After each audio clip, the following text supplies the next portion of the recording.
I Have This Old Gun is presented by the official rare coin and bullion dealer of the National Rifle Association, Universal Coin and Bullion.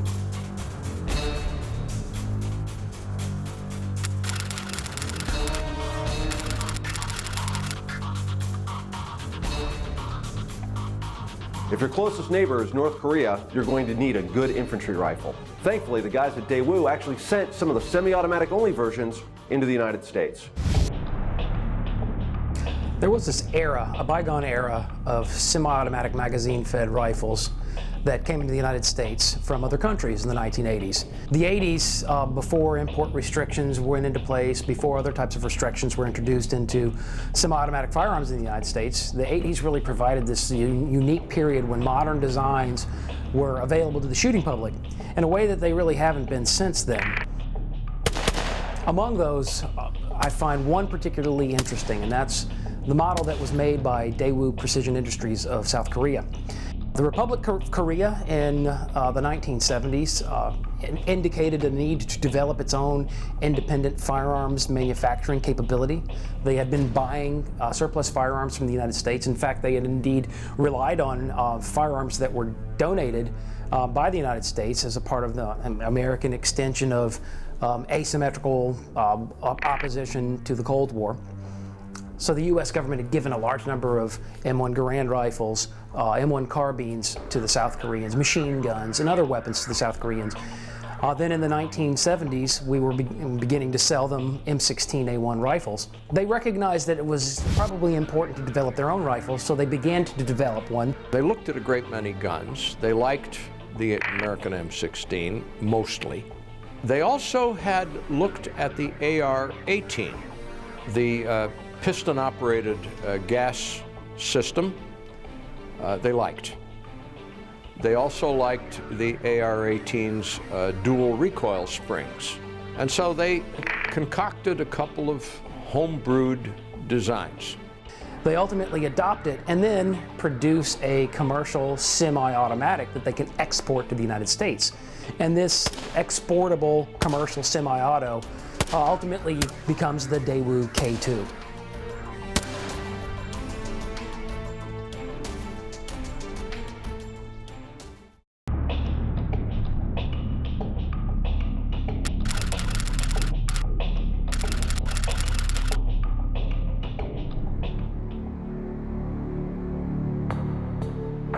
When people think about Daewoo, they think about televisions, they think about appliances.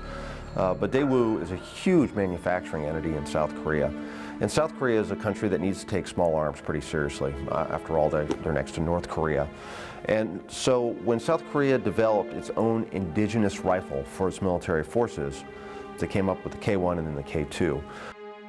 I'm fond of it because I own one, and I always wanted to own one because in an interesting way the Daewoo K2 combines several of the great characteristics of some of the most successful magazine-fed semi-auto rifles of the 20th century.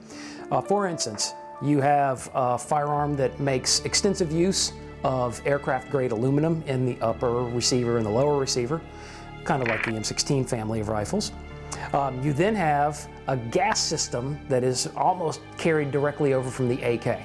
So you have a long stroke gas piston system. Of course, since it uses M16 magazines, it also fires the 5.56 millimeter military cartridge.